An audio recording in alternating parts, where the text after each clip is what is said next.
সবাইকে মহাষষ্ঠীর অনেক অনেক অনেক শুভেচ্ছা। তো বলেছিলাম যে আমার মায়ের হাতে টাটকা নাড়ুর রেসিপি নিয়ে কালকে চলে এসেছি।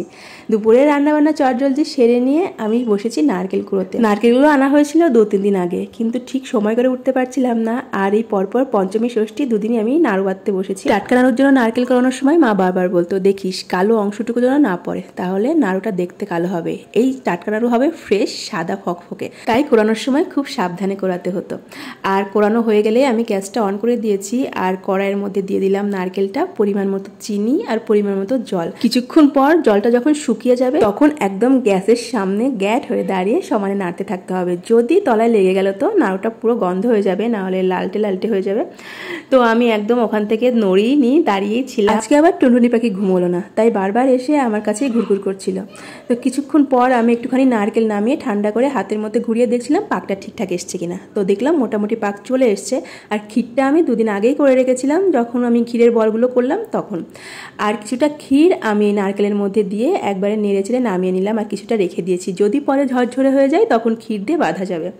আর এই বলগুলো আমি ঢেলে নিয়েছি আলাদা পাত্রে। আর এবার আমার কাছে শিলনোড়া নেই, এই জন্য এই নারকেলের মালাইটা দিয়েই ভালো মতো মিশিয়ে ঘষে ঘষে আমি নাড়ুটা বাঁধবো। আর একটা ব্যাপার এখানে আমি স্কিপ করে গেছি, আর আমার শর্ট নেওয়া হয়নি, এখানে একটু এলাচ দানা গুঁড়ো করে দিতে হবে চিনি দিয়ে। এই নাড়ুটার টেস্ট বরাবর একটু অসাধারণ হয়, কারণ এর মধ্যে পর্যাপ্ত পরিমাণে দুধের ক্ষীর যায়। এই বলের মধ্যে ক্ষীর আছে, নারকেলের মধ্যে দুধের ক্ষীর আছে। তারপরেও মায়ের মুখে শুনেছি এলাচের গুঁড়োটা দিলে স্বাদের গুণ দ্বিগুণ হয়ে যায়।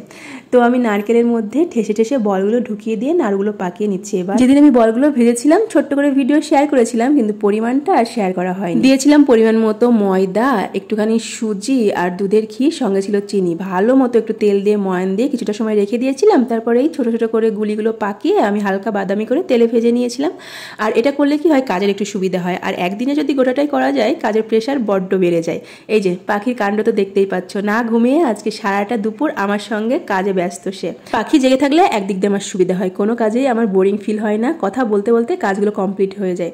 এই যে নাড়ুগুলো কেমন লাগছে তোমাদের? তো মনে মনে একটা ভয় ছিল করে উঠতে পারবো কিনা, মোটামুটি হয়েছে। এবার বাড়ির সবাই খেয়ে বলবে কেমন টেস্ট হয়েছে।